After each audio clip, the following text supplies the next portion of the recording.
Yung RPM naman means revolution per minute. It is the number of turns in 1 full minute. Ito yung rotational speed. Remember, RPM ay number of turns in 1 full minute. Yung Hertz cycle per second. Hertz is equal to 60 RPM since there are 60 seconds in a minute.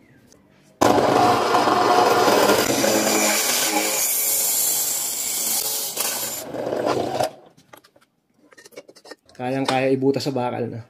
Pwede natin siya ngayong i-tilt sa right at sa left.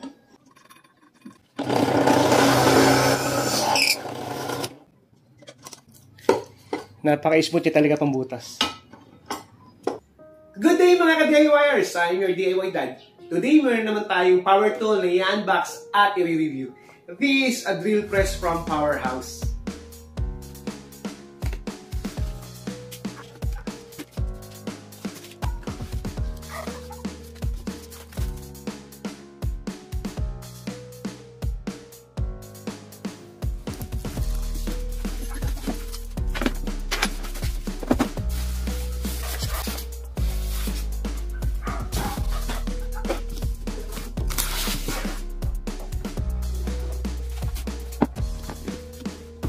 These are all the parts of the machine. At dito ako hahanga sa Powerhouse Tools. If magpapadala sa inyo ng mga packages, especially yung mga machines yung nakalagay sa loob, well packaged siya. May mga styro para during the transport, ano man yung mangyari sa package, ay hindi masisira yung laman niya. Especially kung machine yung nakalagay sa loob. Aside from that, we provided a warranty card, instruction manual, at syempre, kompleto yung parts na nga-assemble natin na machine.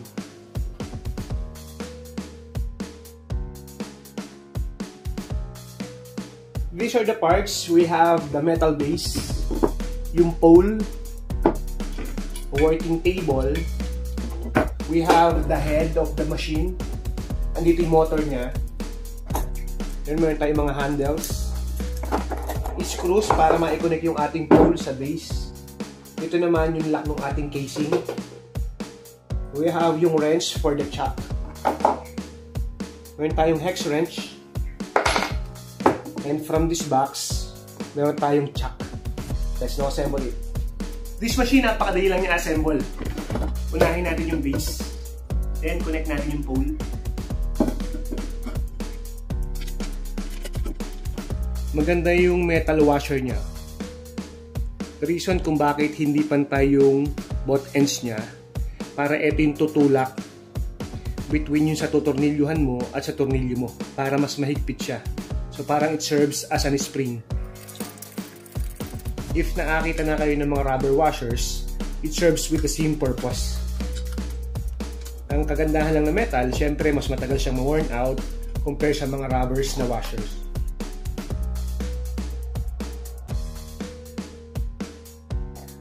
Ito kaya siya may butas para pwede mo siyang i-secure in place kung ipapatong mo siya pang matagalan sa isang table or sa working place mo na permanently dun mo na siya ilalagay.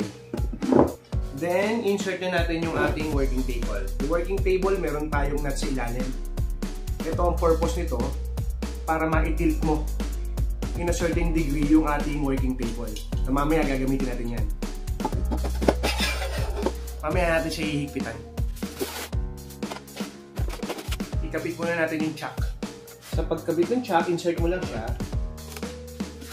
Then gamit ka ng kahoy at rubber mallet. Then stroke mo lang siya ng mahina.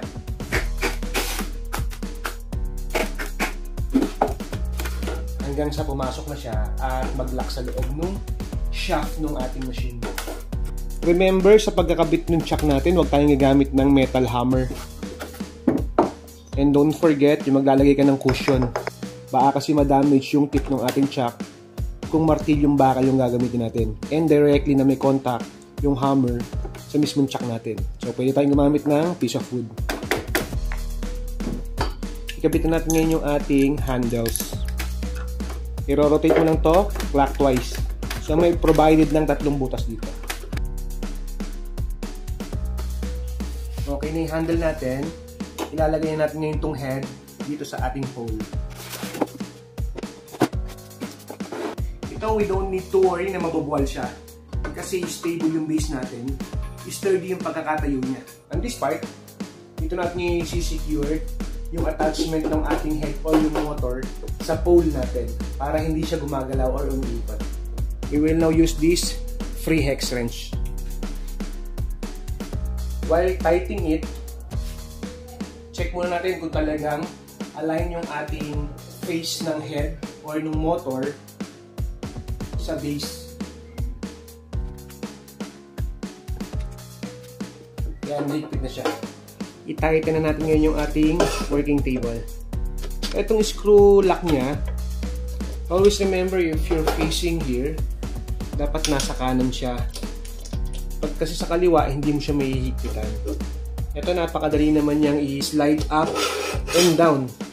Pag niluwagan mo siya ng konti, at ang dali niyang i-lock. Before tayo maglagay ng drill bit, explain ko muna sa inyo yung capacity niya. The capacity of this chuck is 13 mm. Ibig sabihin, yung diameter na kayang accommodate yung chuck natin ay 13 mm. To give you an idea, this is a step bit. May mga sukat yan. From 4 mm, 6, 8, 10. So, it has a 2 mm increment. So, in between ng 12 and 14, pakita ko sa inyo. Yun yung kayang ipasok niya. So, malaki na rin siya kung tutuusin.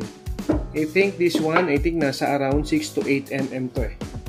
Check natin.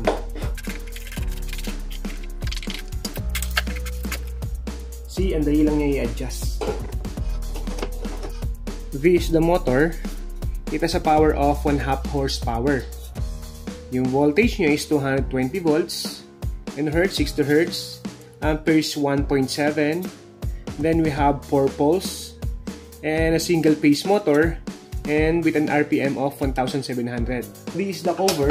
When we open it, sa ilalim ng cover natin, mayroon tayong up to 5 combinations na pwede nating gamitin or i-match sa ating spindle. It has 5 speeds that we could use in different purposes. There's a guide here showing the combination that we need to make or the desired speed of the machine. Mapapansin nyo, may 50 Hz, 60 Hz, and etc. At mayroon ding RPM counts. Yung HC, it means Hertz. It is equal the number of cycles per second. Remember, cycles per second. Yung RPM naman means revolution per minute. It is the number of turns in 1 full minute. Ito yung rotational speed. Remember, RPM ay number of turns in 1 full minute. Yung Hertz, cycle per second. Hertz is equal to 60 RPM since there are 60 seconds in a minute. We have 2 pulleys here. Yung sa kanan, sa kaliwa. Ito yung naka-cone shape. Ito yung inverted cone shape. Itong pulley na to naka-attach to directly sa ating motor. Ito naman naka-attach directly sa ating spindle. Spindle na yun yung nagpapaikot sa ating chuck para makabutas. The power of the motor converts yung spinning ng ating pulley na to using this belt and connected dito sa ating spindle. So from down, yung pinakamaliit na part ng ating pulley, kapag nakalagay doon yung belt natin, mas mabagal yung ikot niya hanggang sa bumilis siya. So from speed 1, 2, 3, 4, and 5 which is the highest. Ngayon, yung factory settings na to ay nasa middle speed. Paano naman mag-change ng speed? Loosen lang natin itong slide bar bolt. Luluwag na ngayon yung motor. Pwede mo na ngayon siyang hilahin papunta dito sa loob. Then pag hinila mo siya going inside, luluwag na yung belt niya. So nag-loosen na yung tension. Nabawasan na siya. Pwede mo na siya ngayon ilipat ng ibang position sa ating pulley.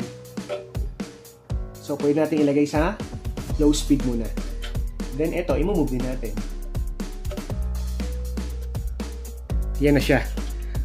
Paano naman siya higpitan? Ipo-push back lang natin ngayon yung ating motor. Dapat hindi ganun kahigpit at hindi rin ganun kaluwag. So, this is the low speed. Let's try it now. Then, this is the on button, the green one.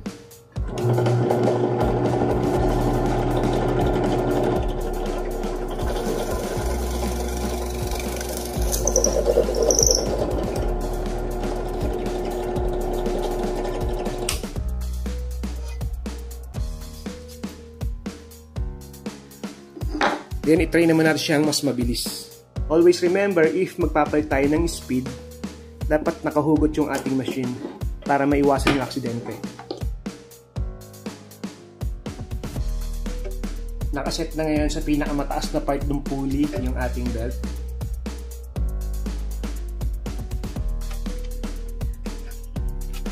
Ito na ngayon yung pinakamabilis niya o yung 5 speed.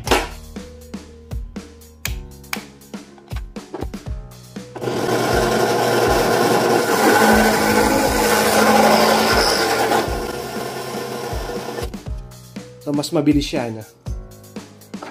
Now, susubukan natin siya sa metal.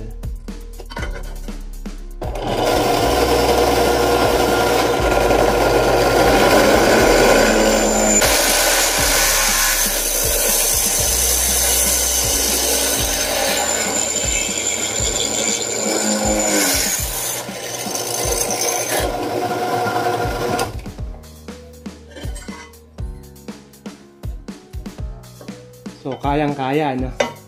Pero if you're going to bore a hole sa mga metals or even sa kahoy, para less disgrasya, pwede mo siya i-clamp dito sa ating table. Pwede kang gumamit ng F-clamp. Pwede rin yung mga C-clamp. Yung mga maliliit na C-clamp, pwede mong isuot dito yun. Pwede mong dito ilak sa ilalim. Pwede rin sa ibabaw. Pero mas maganda sa ilalim. So, depende ngayon sa spacing mo. Kung kaya na ma-accommodate yung pinaka-thread niya o yung lock niya dito sa ilalim, mas okay dito. Para itong part lang ng clamp ang nakalabas. At meron ding available sa market itong ating clamping attachment para sa mga drill press. Sa Tagalog, ang tawag dito gato. Sakto yung butas niya sa butas ng ating tabletop or yung ating working table. Design talaga to para sa mga drill press. Then may kasama na yung bolt and nut. Then ilalak mo lang siya sa ilalim. So pwede mo siyang i-adjust dito or going inside. Pwede natin i-clamp yung ating workpiece dito.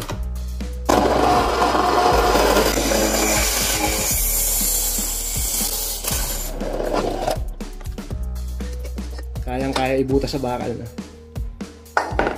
Let's go back sa bolt na na-mention ko kanina sa ilalim ng ating working table. So this one. Ito pwede nating higpitan at luwagan. Depende sa desired na angle na gusto mong iset sa ating tabletop or sa ating working table.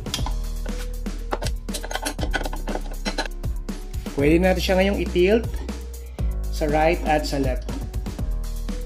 Meron naman siyang center indication dito. And meron siyang measurement sa pinaka-pole natin. And meron siyang measurement dito. Dito, itatapat mo lang yung indicator na to, yung line na yan, na nakaukit sa ating working table, dito sa ating measurement tape na to. So it says 45 degrees. Ang angle niya ngayon ay naka 45 degrees. Pwede mong gawin yan sa kaliwa at sa kanan. Pag nahigpitan mo na sa ilalim at naiset mo na yung gusto mong degree angle sa kanya, i-rotate natin siya ngayon. Dapat etong drill bit doon pa rin tatama sa center hole niya. Yun yung kagandahan kapag napaka-smooth i-loosen saka i-tighten yung mga connections ng parts ng machine natin.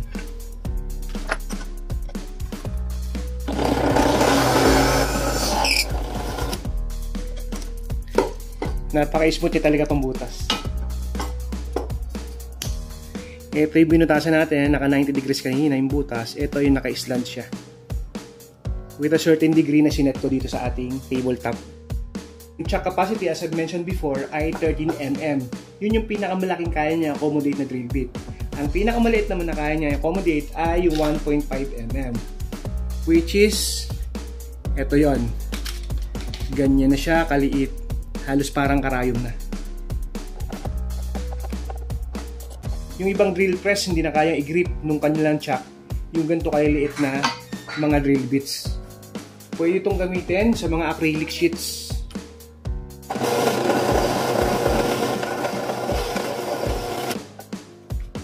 Sobrang liit na ng butas na to.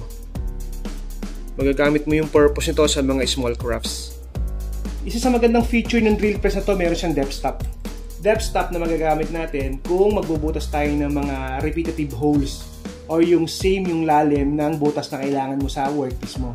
Isiset mo lang yung nut na to, hanggang saan gusto mo bumaba yung ating chuck na may drill bit. Habang itinataas mo yan, bumaba ngayon yung capacity ng ating drill press para makabutas. Habang ibinababa mo naman to, nagiging limited ngayon yung naibababa ng chuck natin. By using this, makakontrol natin ngayon yung drill bits kung gaano lang yung lalim na gusto mong butas sa workpiece mo. This machine is a must-have sa mga shops natin, even if you are a DIYer or a contractor. Siyempre, if you want to have one, choose the best quality sa market ngayon. Choose Powerhouse Tools. Kung paano ka makakabili, I will put the link on the description of this video at sa comment section. Once again, ako ang inyong DIY Dad. Hanggang sa muli.